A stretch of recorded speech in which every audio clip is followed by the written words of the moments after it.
इधर आइए। वो खंभा है तो यूट्यूबर लोग नहीं कैच कर पाएंगे। इधर आइए। आपने बहुत प्यार दिया इस गीत को, आप कुछ कहना चाहेंगे?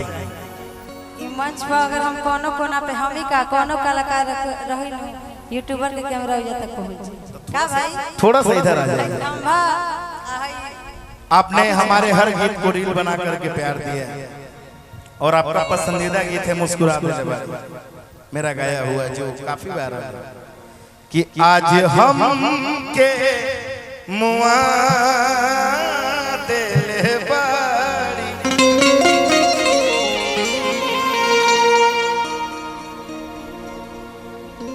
कहाँ बोल रही हो? अच्छा कुछ दिक्कत है, आप गाइए, आ जाएंगे। रुख से पर्दा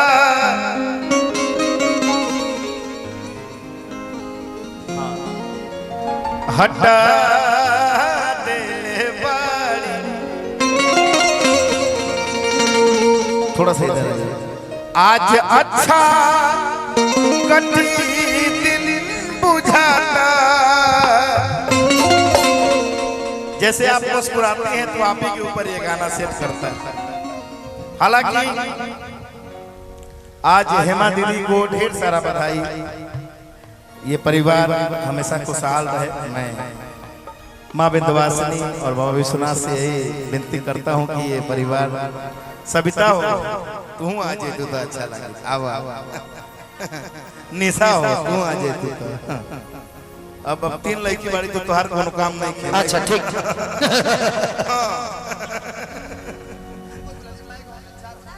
सविता बहुत अच्छा चिंता करे के जरूरत नहीं है। जब चिंता करे के रहे तो 5 बजे से कह के 10 बजे आवत है। ये बड़ी लेट ना वाला ना कि आज हम के मुआ दिल बाड़ी। आपने गाना सुना बहुत लोग गाते भी हैं और करीना हमारे हर गाने पे रील बना करके ट्रेंडिंग में ला देती है। करीना को दिल से धन्यवाद। और आज अपने हम परिवार में उपस्थित हैं कि रुख से पर्दा हटा दिल बाड़ी। आज अच्छा कटी दिन बुझाता। हो रही मुस्कुरा दिल बाड़ी, हो रही मुस्कुरा दिल बाड़ी, हो रही मुस्कुरा दिल बाड़ी। आज हमके मुआ दिल बाड़ी, रुख से पर्दा हटा दिल बाड़ी।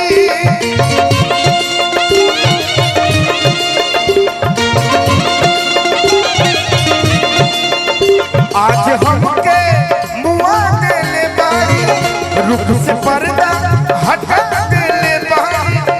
आज अच्छा कटी दिन बुझाता। निशा जी कुछ बोलिए।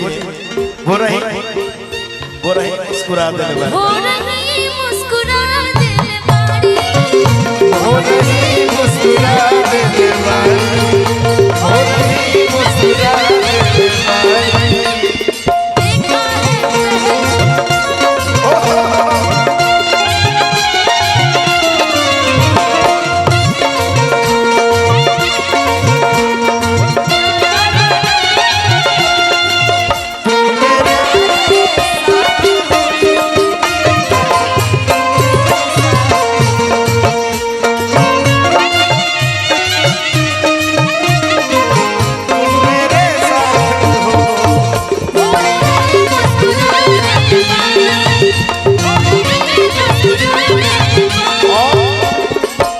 मैं कदाया आज जाए के नहीं थे, मैं कदाया आज जाए के नहीं थे, मैं कदाया आज जाए के नहीं थे, मैं कदाया आज जाए के नहीं थे। काहे मैं कदा आज जाए के नहीं थे? काहे आँख से ही पिया दिल बाड़ी, आँख से ही पिया दिल बाड़ी। हो रही मुस्कुरा दिल बाड़ी।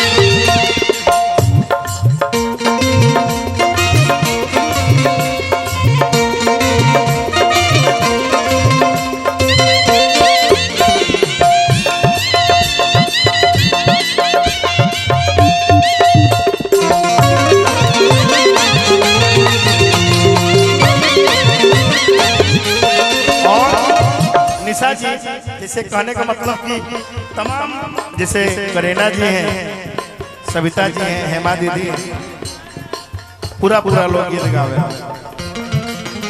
पूरा गीत लोग गावे। हम में कलाकार नहीं है कि जो 3-4 गो मुखड़ा एक में गा दे। हम एक गीत गावे नहीं तो पूरा कह दे।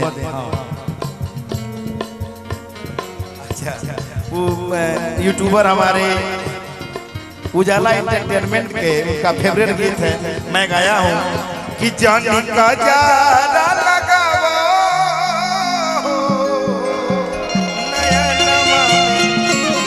इसके बाद सुना देंगे आप तक वही बाजे मुस्कुरा दे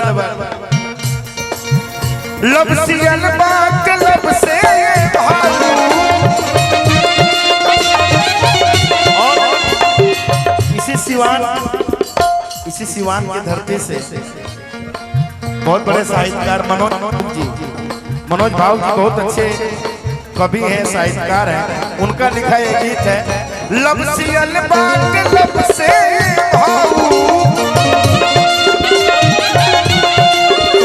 लब सियल बात लब से ये भाव, लब सियल बात लब से ये भाव कि लब सियल बात लब से भाव और लब से लब के हाँ लब से लब के सटा दे